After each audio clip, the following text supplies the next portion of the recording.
Hi everyone, and welcome to another episode of Dog Walk Trump. So today I want to talk about all of the false accusations that Donald Trump and his Republican allies are making against Democrats, women, and their doctors when it comes to the issue of quote-unquote infanticide.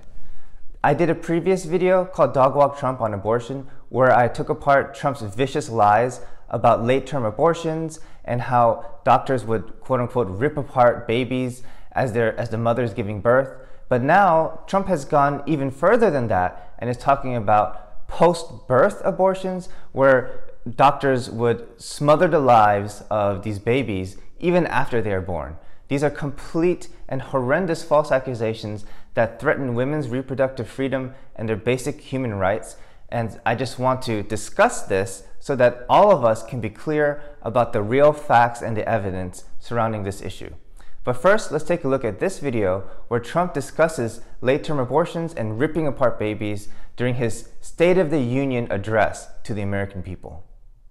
Lawmakers in New York cheered with delight upon the passage of legislation that would allow a baby to be ripped from the mother's womb moments from birth. These are living, feeling, beautiful babies who will never get the chance to share their love and their dreams with the world. And then we had the case of the governor of Virginia, where he stated he would execute a baby after birth. To defend the dignity of every person, I am asking Congress to pass legislation to prohibit the late-term abortion of children who can feel pain in the mother's womb.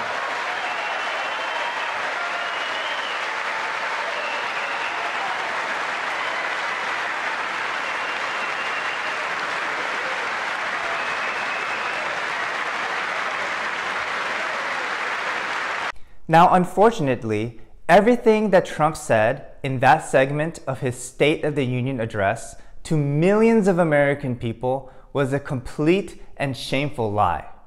No doctor would rip a baby from a mother's womb just before delivery. And certainly no doctor would execute a baby after it's born. This is a completely false and outrageous accusation against doctors and women in order to assault women's basic human rights to their reproductive freedom. Now, I will say this unequivocally as a medical professional.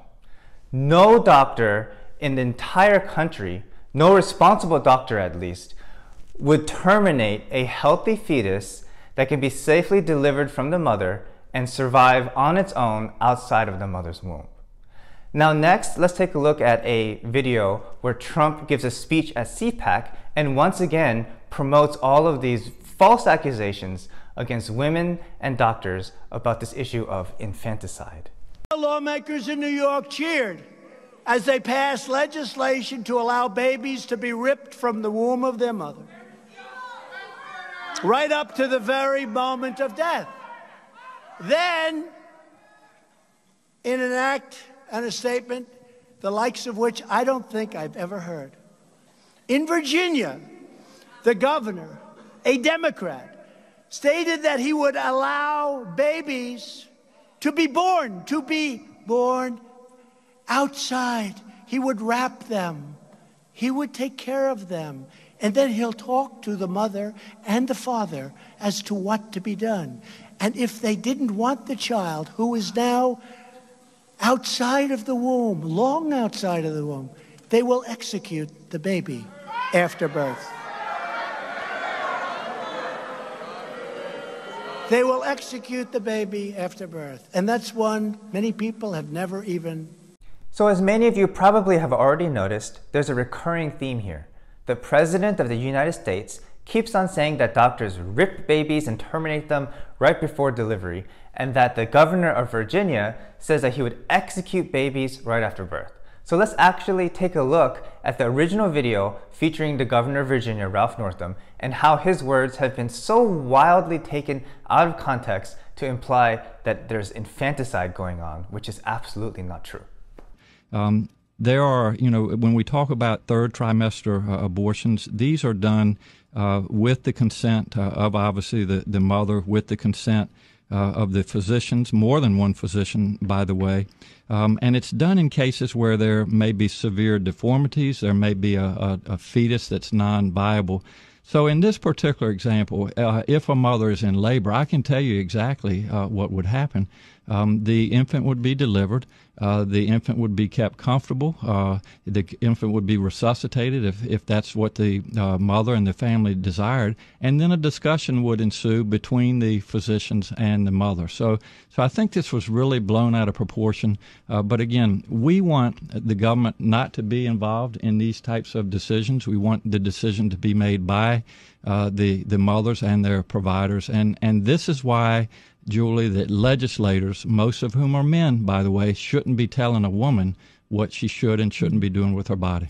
And do you think multiple physicians should have to weigh in, as is currently required? She's trying to lift that requirement. Well, I think it's always good to get a second opinion, and for at least two providers to be involved in that decision, because these decisions shouldn't be taken lightly. And so, you know, I would certainly support more than one provider. All right, let's go back to the phone. All right. So let's go over exactly what Ralph Northam said, because it was that exact video segment that went viral among conservative circles and made President Trump, along with Senator Ben Sasse and so many other Republican congresspeople, falsely accuse doctors and women of executing babies after birth and committing infanticide. So Ralph Northam said that there are fetuses with such severe deformities and abnormalities that they're not compatible with life, meaning even after they are born, there's no medical intervention that could save their life. And so in those situations, doctors, with consultation with the parents, will make a determination to provide palliative comfort care as a compassionate way to limit the pain and suffering of these fetuses. Nobody is executing babies after birth. These are babies that will die anyway, no matter what we do, and the best that we can provide for them is to ease their pain and suffering. And for Republicans and for President Trump to just falsely accuse all these doctors and women of executing these babies during just such a painful and traumatic moment in their lives is just unconscionable. Maybe severe deformities, there may be a fetus that's non-viable. So in this particular example, if a mother is in labor, I can tell you exactly what would happen. So what would happen is that the doctors present would provide palliative, compassionate, end-of-life care to ease the pain and suffering of these fetuses that have 100% fatal abnormalities. And what are some of these abnormalities? Well, there's bilateral renal agenesis, where babies are born without any kidneys. There's anencephaly, where babies are born without a brain. So obviously that's not compatible with life. And believe it or not, there are certain situations where you must perform a selective abortion in order to save a baby's life. Now that sounds crazy and ridiculous, so let me explain. There's a condition called acardiac twinning, where you have two identical twins in the same womb sharing the same placenta. And in the acardiac twinning example, one twin does not have a heart at all. So the twin that has a heart actually has to pump blood for both of them. Except the twin that doesn't have a heart is so severely deformed, is often missing a brain or missing the entire top half of his or her body, such that as that deformed twin grows bigger and bigger and requires more blood flow, the twin that has a working heart goes into heart failure, and there's a very low survival rate because there's so much demand on one heart for two bodies.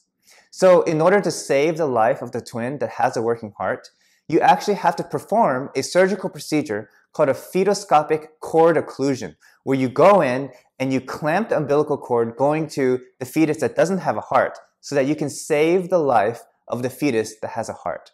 So all of these Republicans that claim that they are pro-life and against abortion, well, believe it or not, there are certain situations where you must perform a selective abortion to save the life of a baby for a wanted pregnancy.